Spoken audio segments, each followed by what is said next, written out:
ګوره دنیا دا د تکلیف ځای دی. تاسو زما یوه خبره ته په دماغ کې ځای ورکئ، هغه دا ده چې د الله تعالی د طرفه پر سړي باندې تکلیف رالی. په تکلیف کې به سړی دوه کاره کوي.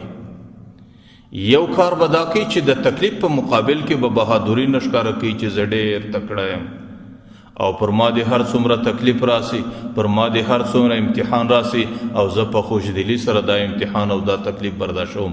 دا هم غلطه طریقه ده. بلکې د بهادرۍ بجای به پر تکلیف باندې سړی الله تعالی ته عاجزي ښکاره کوي.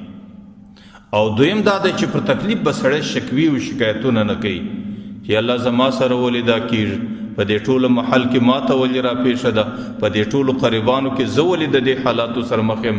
شکوي او شکایتونه دا د بې صبرۍ علامه وي.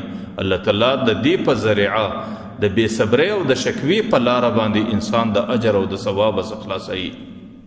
بلکې دا مصیبت او د غم او د پریشانۍ او ناجوړۍ په وخت کې به انسان الله تعالی ته خپله عاجزي پیچي.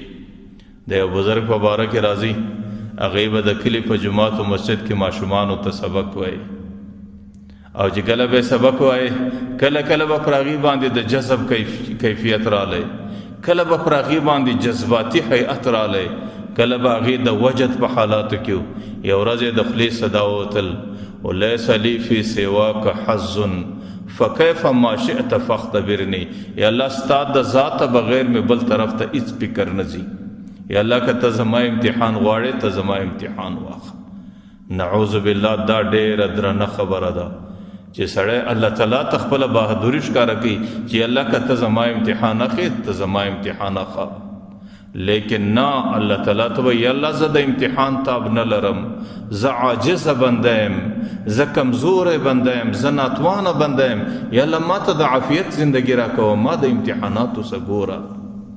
نو چې کله هغه بزرګ د دلاورۍ خبره وکړه نو الله تعالی لږ ګړی د هغې دارونې بولې وربندي کړې. هغې چې په کم تکلیف او په مصیبت کې به رالی، هغې به پښې وټکولې، د مځکې بې ځان وایې. ځکه د بولو د بندېدو په تکلیف هغه خلک آګاه دي چې کوم خلکو ته دغه تکلیف ورپېښ شوی چې هغې څومره سخت تکلیف دی. آخر به دا د کلي ماشومان سره راټول کړلو، باره به ورته ویل ادعو لعمکم الکذاب، ول دې دروغجن اکا ته خو یو دعا وکړئ چې الله تعالی د دغه تکلیف خلاص کړي. ځکه د تکلیف په د راتللو په وخت کې به نه انسان د الله تعالی پر ذات بهادري کوي چې زه ډېر بهادر یم، زه د هر امتحان برداشت کولی شم، او نه به ډېره بې صبري او شکوي او شکایتونه کوي.